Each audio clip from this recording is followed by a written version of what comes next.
I'm Darius McDermott from FundCalibre, and this is the Investing on the Go podcast. Today, our subject is European equities, and I have the pleasure of accompanying this afternoon of Niall Gallagher, who is the manager of the elite-rated Gamstar Continental European Equity Fund. Good afternoon, Niall. Good afternoon. So, you were one of our first podcast guests over 18 months ago, and at that time, you talked about how Europe was less important to European equities. Is that still the case? And maybe just tell us a little bit about what that means.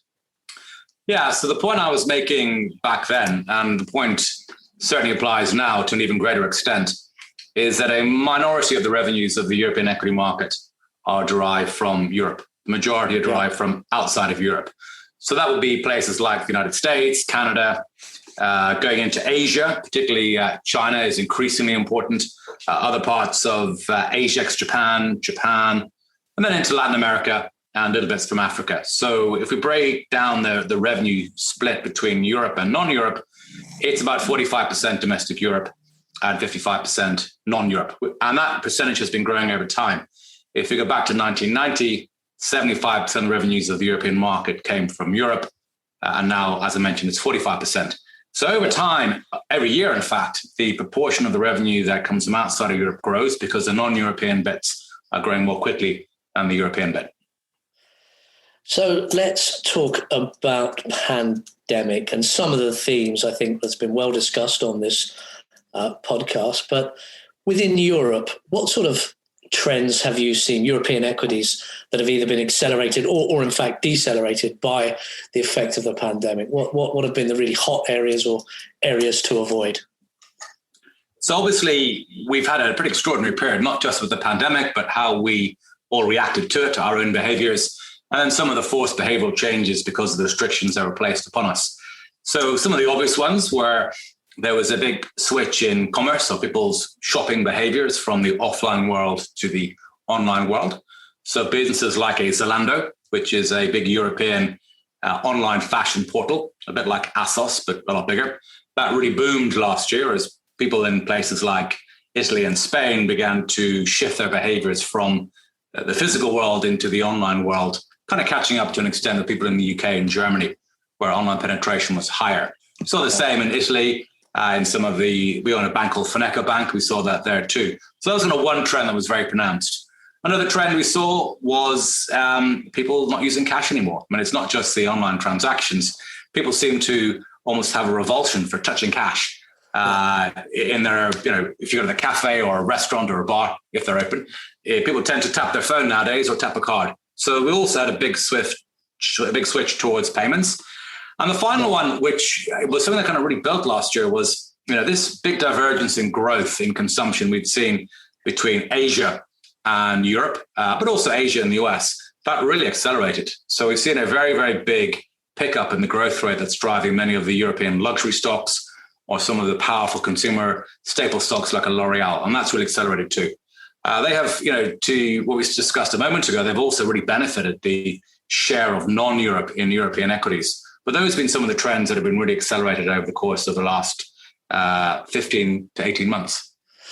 An obvious area which has suffered is tourism.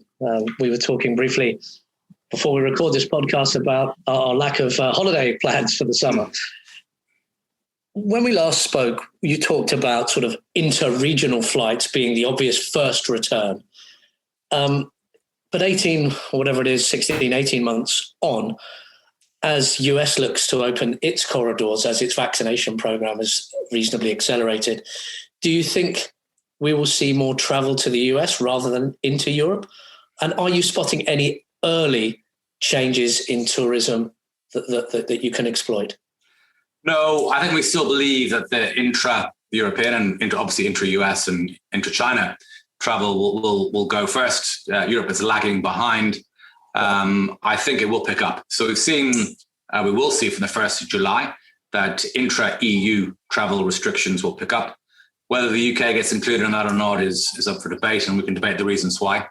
But I do believe that intra-European will pick up first, and that'll be probably led by tourism first off. So it'll be people wanting to go on holidays the north to south being the kind of typical thing, people going into Spain or Greece or Portugal. I think that will be the first thing to go.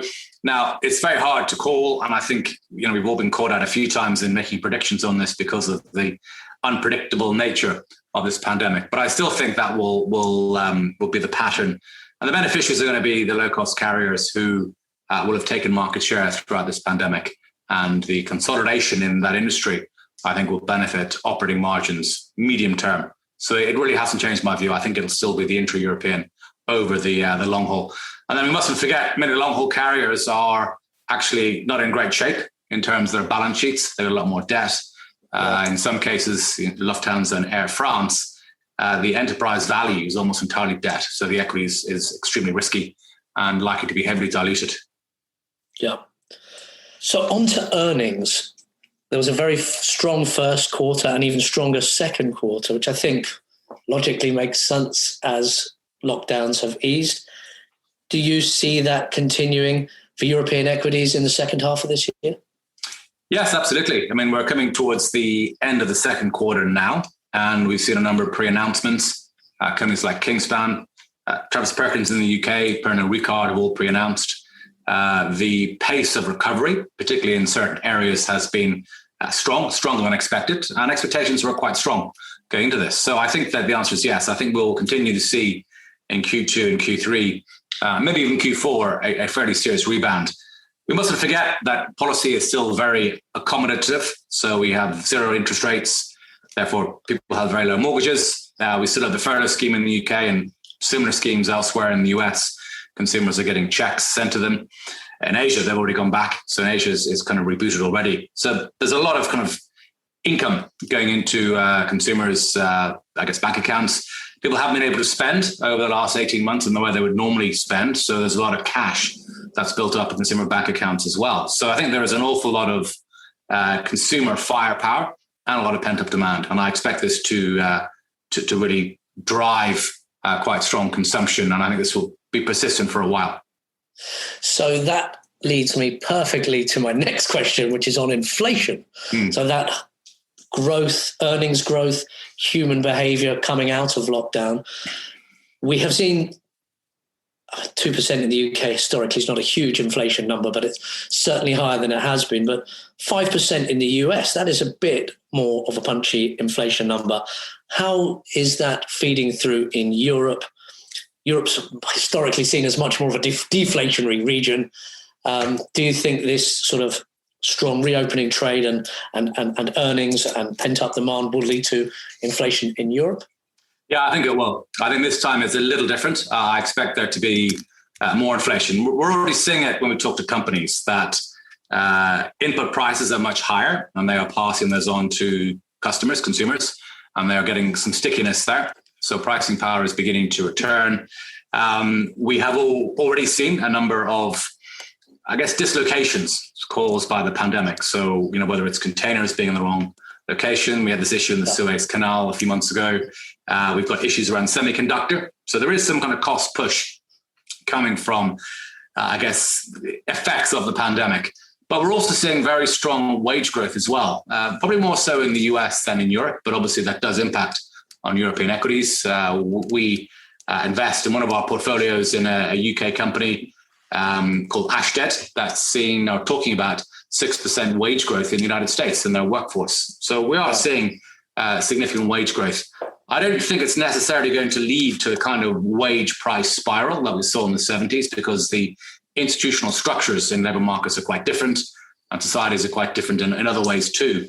But I do think we'll have a little higher inflation than we've had before, and I think it'll be more volatile. Not necessarily a bad thing. I think a little bit of inflation, given the consequences of deflation over the last sort of decade or so, is not necessarily bad, unless, of course, it got out of hand. But we don't think it will get out of hand.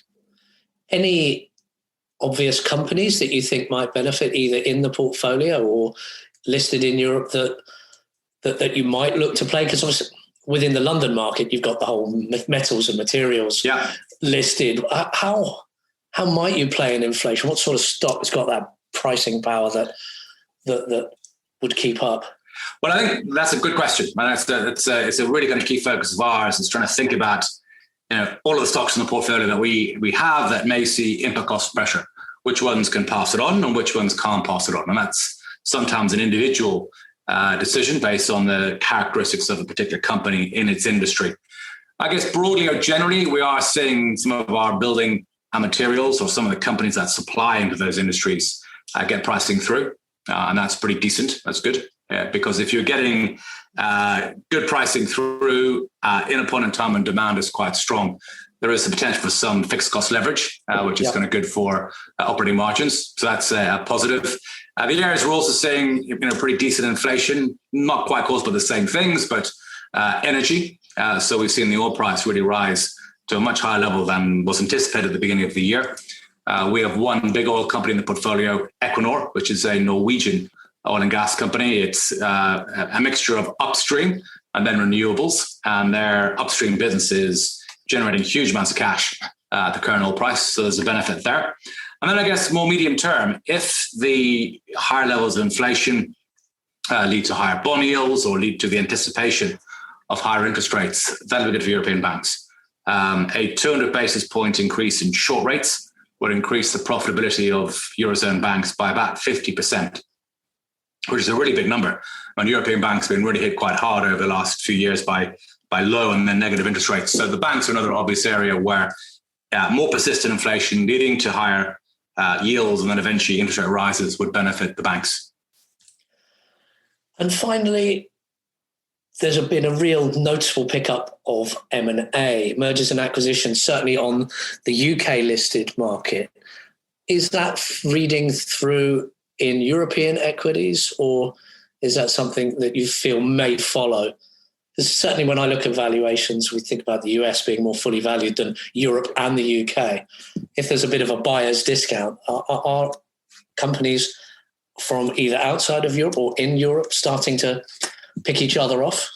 We haven't really seen a lot yet in Europe. I think the UK is a little bit of a special case. I think to an extent that reflects the fact that the UK is a more private equity friendly market. So for a whole series of cultural reasons, it's easier for private equity to pick off UK businesses at a point in time when they are very cheap. We do believe that European equities are attractively valued. They're potentially not quite as cheap as the UK, but they still are attractively valued. But we're not quite seeing the same private equity impact on European equities. And I'll be surprised if we did, just for a whole series of cultural reasons. It's not really quite as acceptable or seen as acceptable in some of the markets for private equity to act in the way they act in the UK. Niall, thank you very much for taking us through what's going on in European equities. If you would like more information on the Gamstar Continental European Equity Fund, please visit FundCalibre.com. And if you like our podcast, please subscribe wherever you get your podcasts. Please remember, we've been discussing individual stocks to bring investing to life for you. It is not a recommendation to buy or sell. The fund may or may not still hold these stocks at the time of listening.